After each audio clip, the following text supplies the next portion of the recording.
Hello, everybody. Welcome back to the 1600 game. I'm Jeremy Champa. I'm the director at Higher Learning Test Prep, and I wanted to talk to students about their plan for the summer.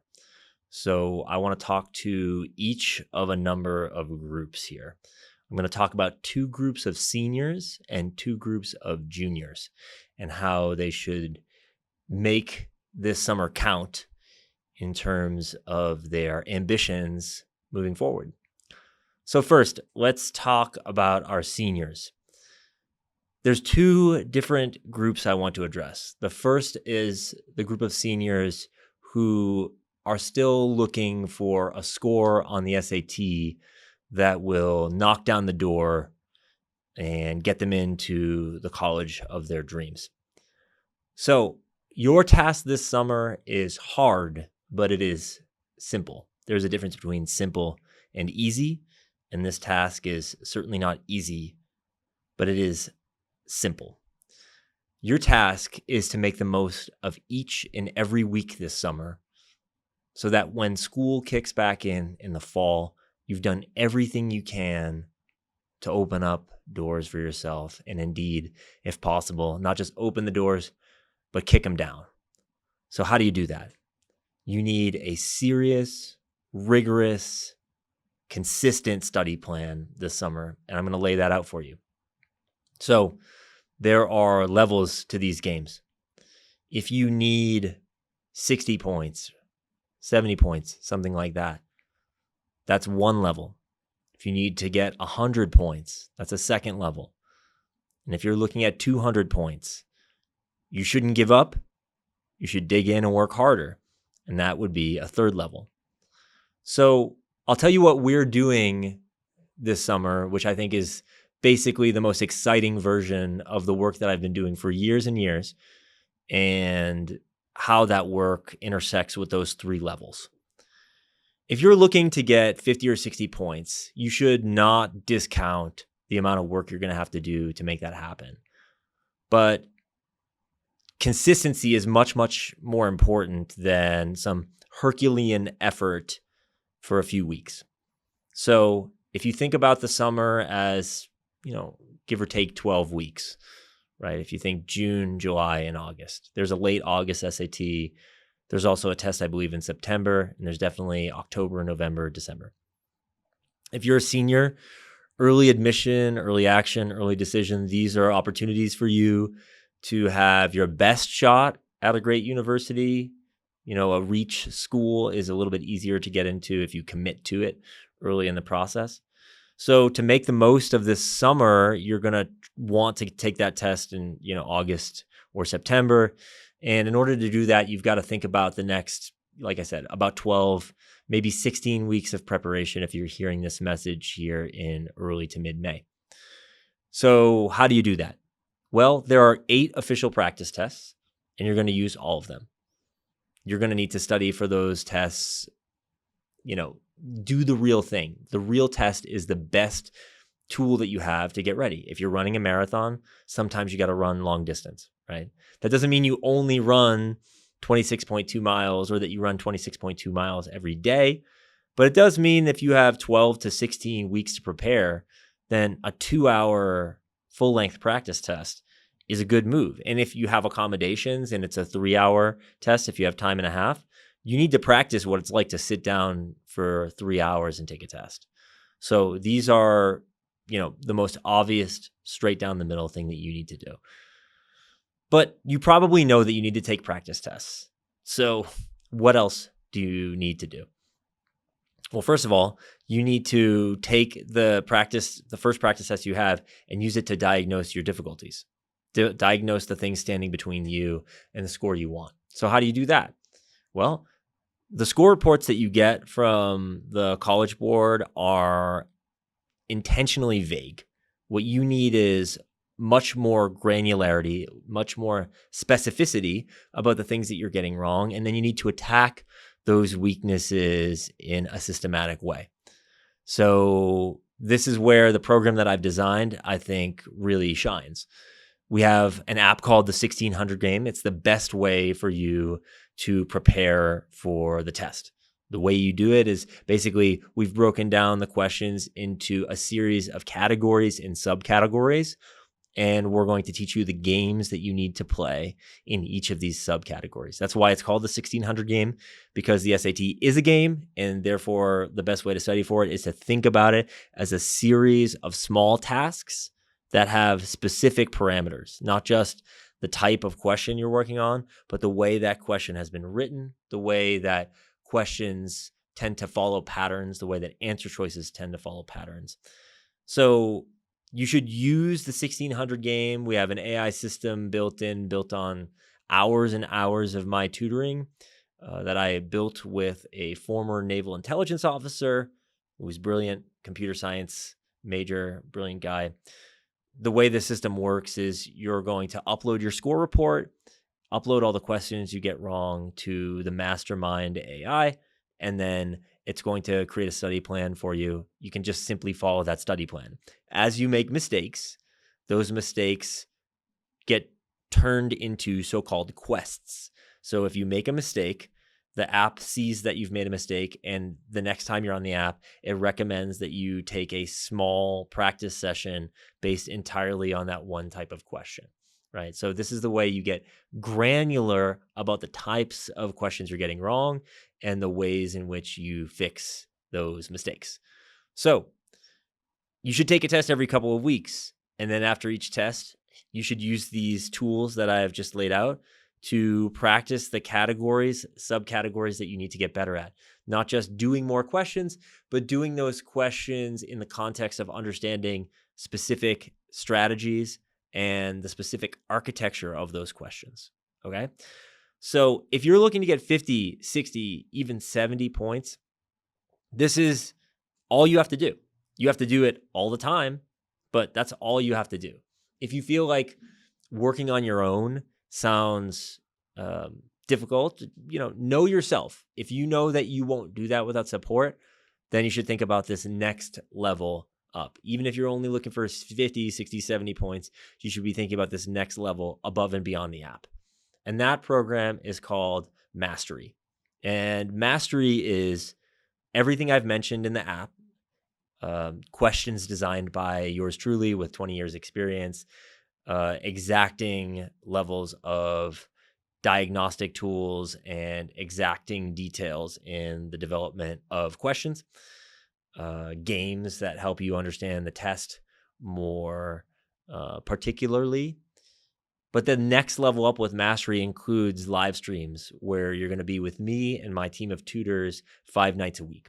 5 nights a week for at least an hour, and if we have lots of folks, we'll stay for 2 or 3 hours where we study together. And we're going to coordinate so that everybody's working on roughly the same material at the same time. So over the course of 16 weeks, we're going to take a practice test every 2 weeks. And then we're going to use that practice test as the vehicle to examine all the different types of questions, but within the confines of that particular test. So if you got number 12 wrong in module 2, we're definitely going to talk about that because everybody's taking the same test and there's only so many questions within each practice test for us to go over. So Mastery is a way for us to coordinate and stay motivated together because you need great tools. You also need support. So Mastery is a way for us to work together. You can ask live questions to me and my team. You can study with other people who are also motivated, and the coordination between students and tutors is going to completely change your study. Studying by yourself can be lonely. There's all sorts of exciting things to do in the summer other than study for the SAT. But if you're part of a small group of people who are doing these things together, then it's a little bit easier to, strap in for a full-length test every couple of weeks. It's a little bit easier to, motivate yourself to open up the app either on your phone or your laptop or your desktop computer and get to work. So Mastery is for people who need support and community, and it's also for people who are looking for more like 100 or 150 points improvement. You have to commit to doing mastery as much as possible. Nobody's going to make you show up for the live streams, but if you don't show up, you're not really getting the benefit, right? So the live streams are going to be 5 days a week.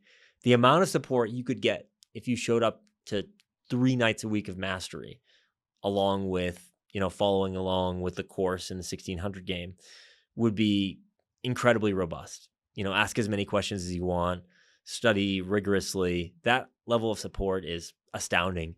It's the kind of thing that I could only offer people in one-on-one settings up until this year. So that's mastery. And the third level is working with me and my team one-on-one on top of mastery and on top of the 1600 game. So that's like the highest tier of work. It's a level of service that we've never been able to provide before. We did one-on-one for years and years and years, but one-on-one in the context of this larger system is just a whole different ball game, because you're going to have the community support. You're going to have the AI tools built into the app.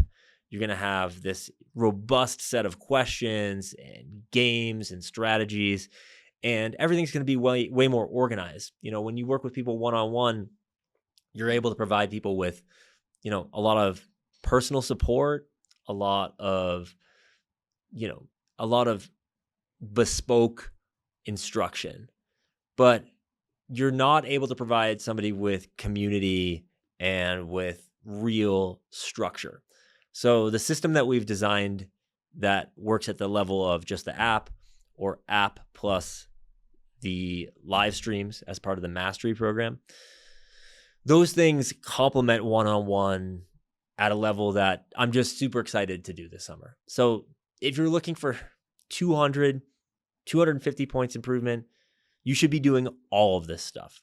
And that's the plan this summer. If you're a senior who is trying to get the score they need to get, if you haven't gotten the SAT score that's going to knock down the door at your university, these are the things you should do. You should do the 1600 game, maybe the mastery program. And if you need lots and lots of improvement, you should be working with me and my team one-on-one this summer. There's only a few spots left for the one-on-one stuff. So, if you're hearing this and you aren't involved yet, get involved. Get the app, sign up for mastery. And if you need one-on-one support, reach out. We're going to help you out. With that said, if you hear this message and we're on a wait list, just be the loudest voice in the room during the mastery program. Come to what we're calling SAT Lab. Come to that nightly. Ask as many questions as you want. Get in there. And if you're in there, you're going to get a ton of support. And you're going to get me. You're going to get my team. You're going to get everything that used to cost $10,000 for an entire program. You're going to get it for, $399 a month, right? Basically $100 a week. So that program is going to be insane. You should do it either way. So even if you can't get into the one-on-one program this summer, you can get a ton out of the mastery program, and you should be there, on top of anything else you're doing to prepare.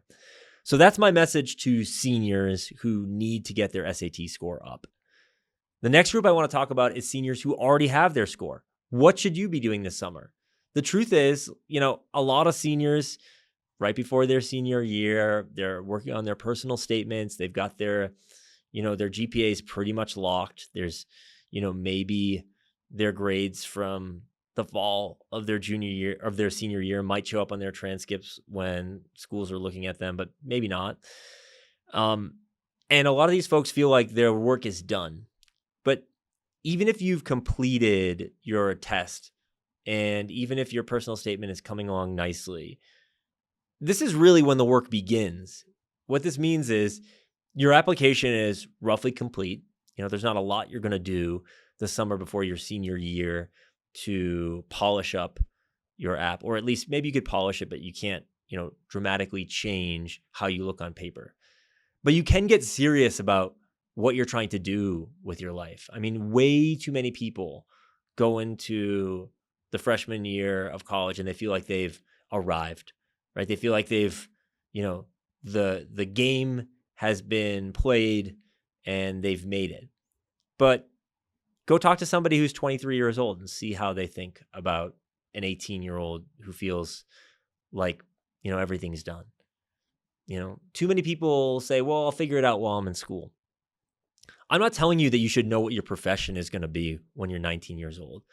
I am telling you that you should start getting serious about the fact that you have one life to live and you have some serious opportunities in front of you that you need to take advantage of. So what is my actionable advice to you? You should read old, hard books this summer. You should get serious. If you're not a serious reader, then you're not going to be a serious thinker. And if you're not a serious thinker, the odds that you're going to do great and important work in this world are extraordinarily low. So every college essay that I read, every personal statement that I read, somebody's talking about how they want to have an impact and how they want to change the world. The truth is, you're not going to change the world unless you're a serious person, or at least you're not going to change the world in a good way if you're not a serious person. Right? So, and how do you become a serious person? You should read the thoughts of the most brilliant people to ever live. And luckily, they've put them down for you. So, if you don't need any help doing that, if you've got a big stack of old dusty books, then go for it. If you've got some friends that are also serious, then go for it. Go read some books together. If you don't have a community to do this with, then you should be a part of Ewald Hall. Ewald Hall is a platform that we've developed we call it an intellectual walled garden. It's a place where you're going to be reading serious works with serious people, and all the incentives have been aligned for a great conversation. The way we came up with this is I went to a school where we sat around a wooden table and talked about ideas, 11 kids at a time. That was every class was just a big wooden table and 11 really smart people talking about ideas.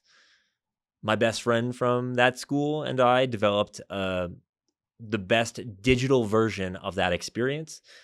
And this is what you should be doing with your time. I'm not telling you shouldn't be, running up mountains and, splash around in a river, or, you should be having the time of your life. But you should also have, an old, important book by your bedside. And if you're camping, you should have an old, important book in your backpack, and you should have a pen or a pencil and some paper to write on, and you should be engaging with these old books. This is the most crucial message that I have for people of all ages, but particularly young people of promise. You need to engage with the best ideas from the best thinkers. It's going to make you a better person, and we need you to be the best version of yourself if you really want to have an impact on the world and just to live a good life.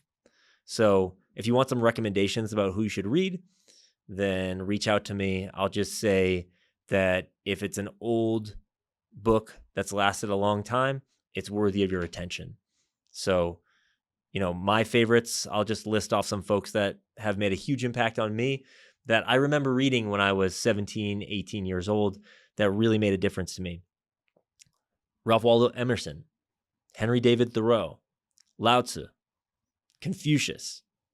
It's actually really cool to be the person who has Confucius in your backpack. It's really cool. Even if it's hard, it's cool to read Lao Tzu, the book that the mythical person, we don't know who Lao Tzu really was. He could have been a series of people, but that book is called the Tao Te Ching. Sometimes just called the Tao. That's a book that if you read that when you're 17 or 18, it's going to change your life. Okay. So if you're partial to something a little bit more modern, then, I'm reading East of Eden with some freshmen in college right now. And that's been extraordinarily productive, but that's by John Steinbeck.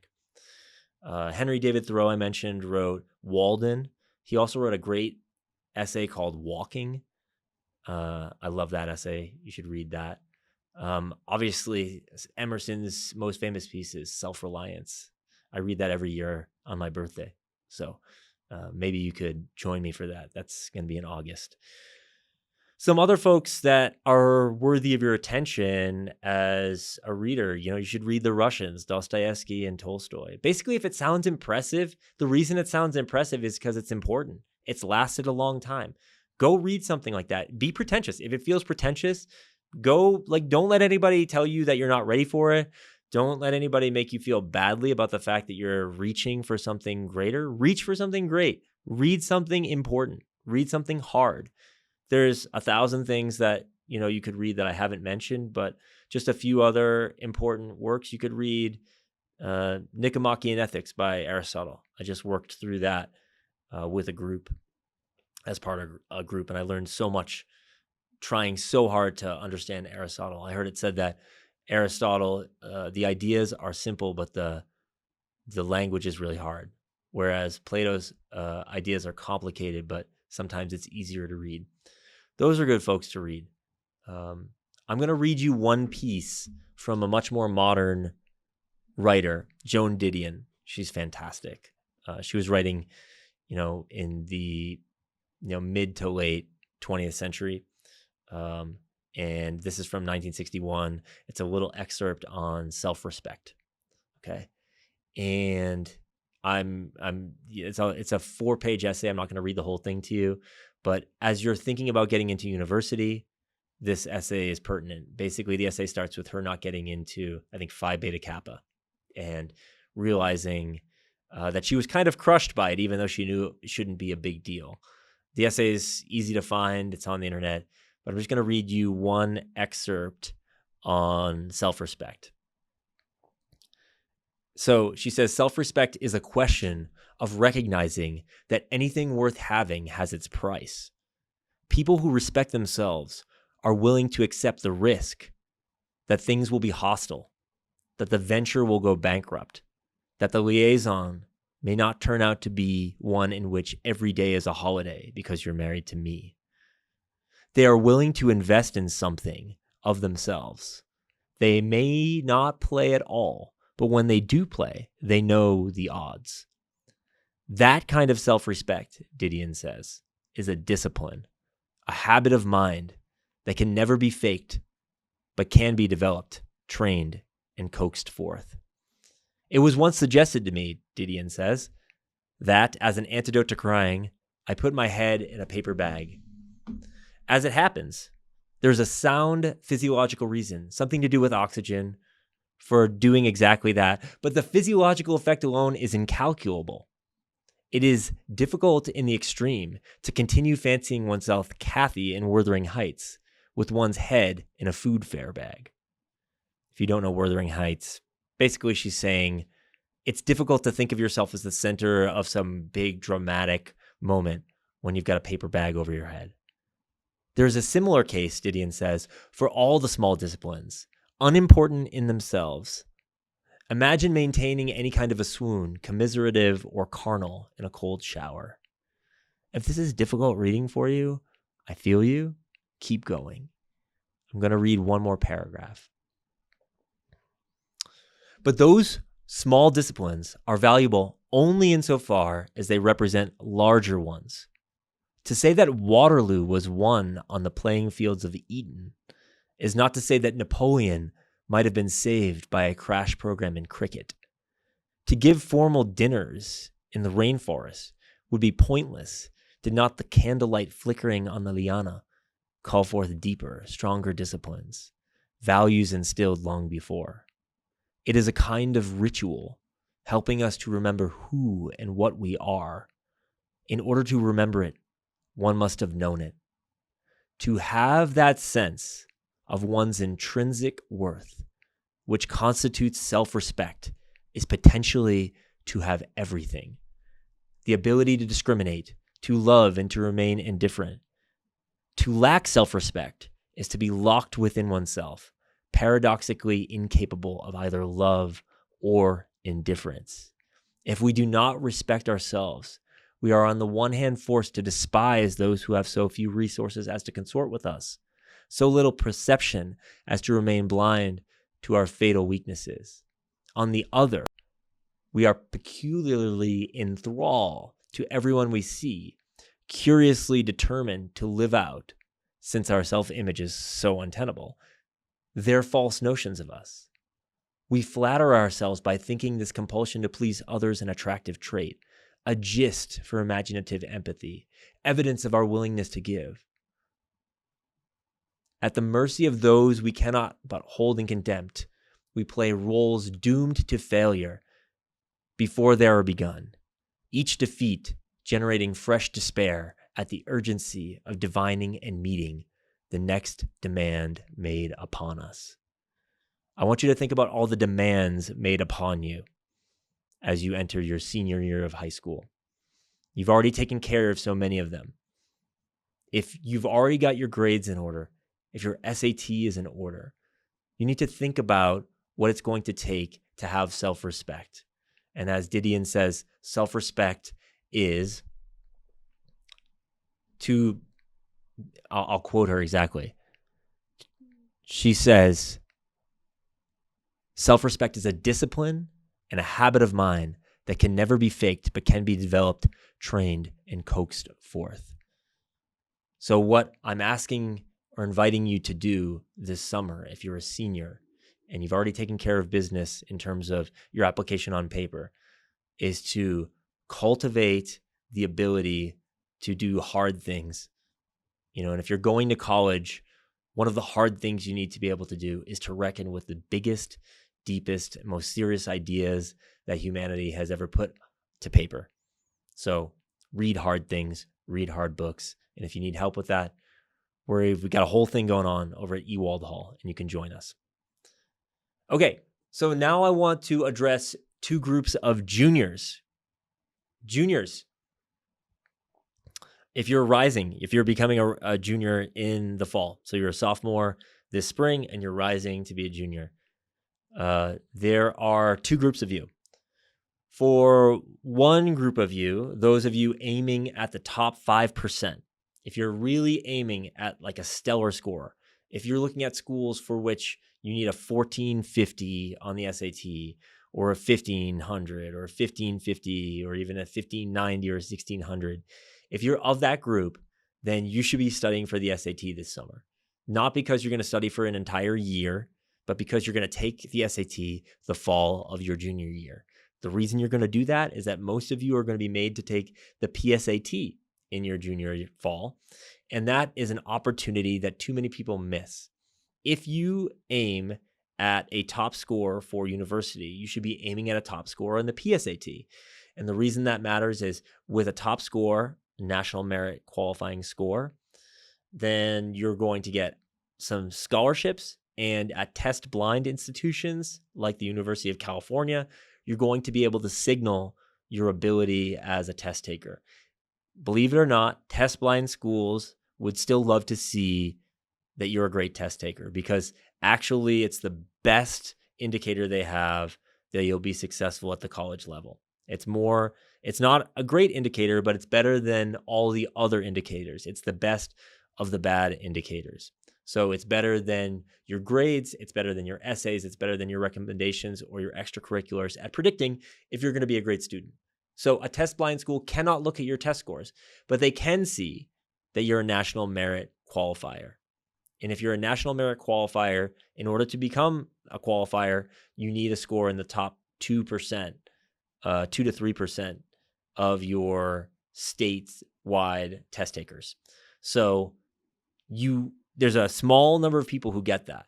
But if you get that, it opens up a lot of doors. If you're battling in the top 5% of applicants, if you're applying to the top schools in the country, you should be preparing to take the PSAT this fall, and you should take the SAT at the same time. So you should take the SAT this fall. If you get it out of the way, then it means the spring of your junior year, you'll be free to do all the work you need to do to get great grades in your junior spring, one of the hardest semesters of your life as a student, and also one of the most important. AP tests, IB exams, and just, some of the last grades that will show up on your transcript if you're applying early to university. So if you're a junior, a rising junior, someone who will be a junior in the fall, and you're applying to, top 50 or even, top 100 schools in the country, you should highly consider doing all the stuff we talked about for the SAT, the 1600 game, the mastery program with the live streams, and one-on-one tutoring this summer. Get this out of the way, get your SAT score locked in, by Thanksgiving of your junior year. You'll have national merit qualifying status. You'll have a killer SAT score, and you can focus on things that matter more than these standardized tests. If you are a junior, last group I want to talk about, if you're a junior who isn't applying to the top universities in the country, then you should just hang out this summer. I'm just kidding. You should have a great summer, but you should also do some of the reading that we talked about. And the reason for that is the hardest thing holding you back for your SAT score, if you're a student who's striving, but not necessarily aiming at an Ivy League institution or a top 50 school, you're still going to be in a competitive environment. And the hardest thing for us to help you improve at in terms of your SAT scores are your abilities as a reader. Your math score, that part of the test is gameable. If you give me 12 weeks the summer before your senior year or 12 weeks in the spring of your junior year, you'll be good. Same thing with the grammar stuff. Give me 12 weeks, I'll make you a grammar master. In 12 weeks, I cannot make you a premier reader. I cannot make your comprehension of text immaculate in 12 weeks. I can teach you some games. I can show you how things work on the test, but there will be a ceiling to your potential in the reading section of the test, unfortunately, if you do not take measures to become a better reader now. So I know that summer reading can be very lame. If you are doing some of the normal summer reading that you'll have to do, that most schools have to do, we've got tables for that at Ewald Hall. That is, we have ongoing seminars on these classic books. For instance, one of them is All the Light We Cannot See. A lot of folks have to read that book. We're going to have a seminar for that. But more importantly, you should just be in small doses reading hard things that you like, things that you find interesting. And I would recommend that reading is a little bit like going to the gym. Sometimes when you go to the gym, you're lifting a weight. And if you asked yourself, what does me lifting this weight have to do with my life? The answer is the connection isn't immediate and obvious. But if you lift weights, you get strong. And if you get strong, then you can do more things in the world, right? The same thing with reading. Sometimes you're like, why should I read this hard book? It has nothing, why should I read a book, written by somebody 200 years ago? What does it have to do with my life? Well, it might not have anything immediately to do with your life, but by getting good and strong as a reader, when something that you do want to do is in front of you, you'll have the skills to do it. If you're a strong person and you've gone to the gym a lot, when you come across something in your path, a big rock in your path, you can move it because you're ripped. If you're intellectually sound, then when you come across a hard problem, you'll have the intellectual strength to move it out of your way and to keep moving. So if you're a junior who doesn't think that they're applying to the best schools in the country, you don't have to do test prep this summer. You shouldn't plan on taking the SAT until the junior spring, or more likely, you may end up studying the summer before your senior year. But you should be reading hard books. You should be doing things that are hard with your mind if you plan on going to college. College is a place where you're basically in training to become a serious force of a mind, and you might as well start training now if that's your goal. So if you need help with that, if that sounds lonely and boring, I totally get it. You should be joining a community of readers. And if you don't have a community of readers, Ewald Hall is the place for you. Apply. And as long as you're down to do some hard reading together, you're going to fit right in. So I hope you all have a wonderful spring. I hope you make a plan for how you're going to make the most of this summer, both intellectually and otherwise. And basically everyone should read Joan Didion. That's the other message of this podcast. So thank you very much. We'll see you next time. Take care.